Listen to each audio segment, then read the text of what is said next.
السلام عليكم ورحمة الله. النهارده إن شاء الله احنا في شغل جديد مع الشيف محمد الحميري، هنشوف طريقة عمل ورقة اللحمة بالطريقة الأصلية. السلام عليكم ورحمة الله وبركاته. طبعا نورتينا وزعلوا ومشرفنا النهارده على قناة طباخين مصر. مرحبا بكل الناس اللي بتشوفنا وتتابعنا على قناة طباخين مصر. برضه عشان ما نطولش على الناس وزعلي، احنا هنعمل حاجة النهارده ورقة لحمة بالخضار. عبارة عن بص يا زعلي كده معايا بعد إذنك، كوسة وبطاطس وبصل كده وزعلي بالطريقه دي كده، وفلفل الوان تمام، وشويه طماطم بالطريقه دي كده. ونبدا يا باشا ايه، نضيف لهم اللحمه كده بالطريقه دي كده وزعلي كده اهو. تمام يا باشا. نخلط كل مكوناتنا كده وزعلي بالطريقه دي كده. خلي بالك وزعلي احنا بنعمل حاجه، انا عايزك تاكل شويه الخضار قبل ما تاكل اللحمه. يعني ان شاء الله انا عايزك تاكل شويه الخضار قبل اللحمه. اهو وزعلي بالطريقه دي كده ان شاء الله. نبهر بقى وزعلي معانا. ماشي يا شيف. سنه صغيره فلفل اسود يا باشا، سنه صغيره بهار، سنه صغيره بلح جوز الطيب، سنه صغيره برضو ملح يا استاذ علي بالطريقه دي كده. ما عندناش حاجه غير كده. تمام. والخضار معانا بصل، فلفل الوان، بصل، فلفل الوان، كوسه، بطاطس، ممكن تقبل بسله، تقبل جزر، تقبل اي نوع خضار متاح عندك. انت مديها لحمه من ايه يا شيف؟ احنا مدينا لحمه النهارده يا استاذ علي، لحمه ناعمه. من ايه؟ ماشي، ومش مقطعينها طرنش ولا حاجه، احنا مقطعينها مكعب زي الخضار. تمام يا معالي الباشا. هي كده اللحمه دي هتيجي مع الخضار يا شيف؟ ايوه، ما انا واخد حته لحمه ناعمه عشان تيجي مع الخضار. ايوه. وهوريها لك برضو على الطبيعه باذن الله يعني. انا عايز بص علي، انا عايز اللي ياكل شويه الخضار قبل ما ياكل حته اللحمه، يستطعم بشويه الخضار الاول. نفضي مكوناتنا كلها هنا كده بعد اذنك بالطريقه دي كده معانا برضو زعلي كده اهو. نفرد مكوناتنا كلها كده وزعلي في الصينيه كده اهو. خلي بالك احنا ما حطينالهاش ميه وزعلي، دي ميه خضار. ها احنا ما حطيناش ميه، دي ميه الخضار. ايوه يعني. ميه الخضار اللي هو ايه، الخضار بمعنى صح سردها معانا. تمام. اهو استاذ علي بالطريقه دي كده. طبعا دي ما ينفعش ان احنا نكشف عليها يا شيف في نص السوا. لا لا لا لا لا لا لا، احنا بنديله زمن معين كده حوالي ساعه في الفرن ان شاء الله تلاقيها مستويه، وعلى نار هاديه مش نار عاليه طبعا. على نار هاديه خالص. ايوه. تمام يا استاذ علي. برضه ممكن نعمل حتتين لحمه كمان كده اهو، عادي ما عندناش مشكله خالص. مفيش بقى يا شيف ولا كاتشب ولا مستردة؟ لا لا لا لا لا لا لا لا، مش كل حاجه كاتشب ومستردة مع احترامي ليك يعني. ايوه. احنا برضه مش عايزين ناخدها في حكايه ثانيه يعني، لان دي ورقه لحمه. احنا كده خلاص اهو حطينا لحمتنا اهي، تبلناها، رصينا اللحمه. نبدا بقى نحط لها يا استاذ علي ورق الزبده بتاعها كده على الوش. ليه ورق الزبده شيف؟ ورق الزبده حفاظا ايه، ان احنا ما نحطش السلوفان يا استاذ علي منه للايه، اللي نعرضه للحراره مباشر، عشان ايه، غلط نحافظ يعني. نحافظ على صحه الناس اللي هتاكل ورانا بالمنظر ده كده يا استاذ علي.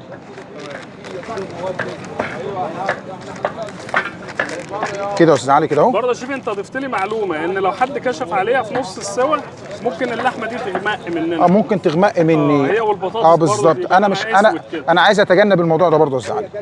هنبدا بقى يا استاذ علي، احنا حطينا خلاص اهوت الايه، احنا ما حطيناش ميه برضه يا استاذ علي اهو، ما حطيناش ميه. بص ارضيه الصينيه اهي، ارضيه الصينيه ما حطينالهاش لا ميه ولا حاجه اهو. حطينا ورق الزبده على الوش اهو، ونبدا يا استاذ علي نعمل كده، نغطي معانا بالايه كده. بس يا استاذ علي احنا مش عاملين فيها اكتر من كده، وندخلها برضه على درجه حراره ايه، هاديه معانا. ايوه. يبقى احنا يا استاذ علي مكونات ورقه اللحمه معانا، قلنا اي خضار يا جماعه مشكل تقبله، بصل، كوسه، بطاطس، جزر، بسله، اي خضار تقبله يا استاذ علي، طماطم، فلفل الوان، كل ما يساعدك انك تطلع ورقه خضار بخضار مشكل ما يزعلنيش في حاجه. تمام. حطيناها وبعد كده بهرنا وحطينا ورقه الزبده على الوش، وبعد كده ايه غطينا بورقه السلوفان، وهندخلها الفرن على نار هاديه لغايه ما تستوي معانا ان شاء الله.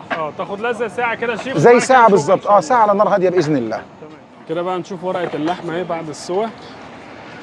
صباح الخير واستاذ علي عليك وعلى كل الناس اللي بتتابعنا طبعا على قناه طباخين مصر. احنا وصلنا طبعا لمرحله السوا معانا في ورقه ايه يا استاذ علي؟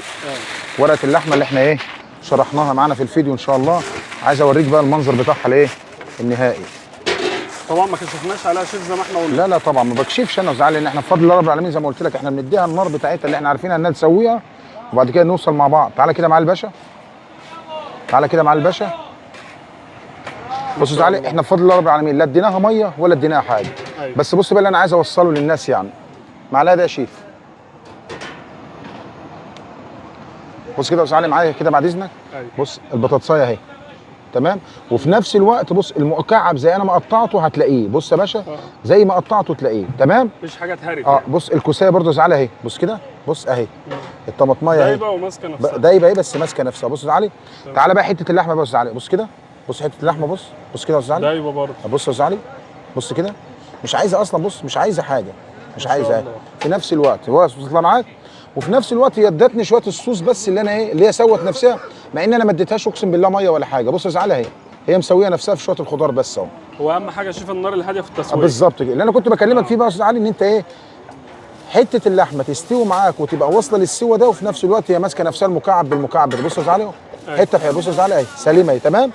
برضو البطاطسايه اهي تمام، برضو الكوسايه اهي، برضو الطماطمايه اهي مفيش مشكله، برضو البصلايه اهي يا استاذ علي، بص بص كده يا استاذ علي اهي، بس في نفس الوقت بص مستويه مستويه تمام، وفي نفس الوقت حافظت على المنظر الجمالي بتاعها. ايوه هنديها بس خلاص احنا كده خلاص يا استاذ علي، شلنا بقى الورق بتاعه، هنديها بس وش في الفرن وهتطلع ان شاء الله. ان شاء الله اللي هياكل شويه الخضار دول ياكلهم ويسيب حته اللحمه. بس هي ممكن تشتغل زي ما هي كده. تشتغل عادي مفيش مشكله، بس انا لما اديها وش احسن مفيش مشكله عادي. ايوه لكن هي ما شاء الله كده زي الفل.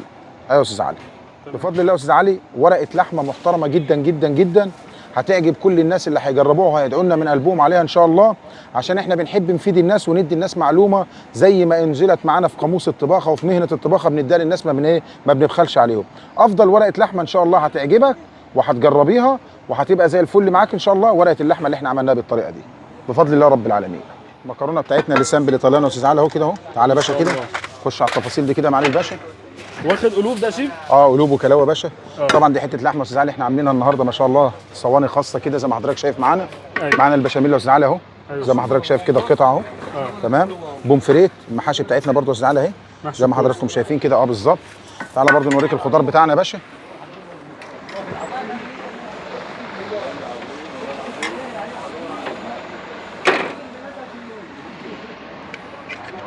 يا استاذ علي كده الخضار السوتيه يا شيف. ايوه الخضار السوتيه يا باشا زي ما حضرتك شايف كده بالظبط اهو. ما شاء الله. يا استاذ علي كده بالطريقه دي كده.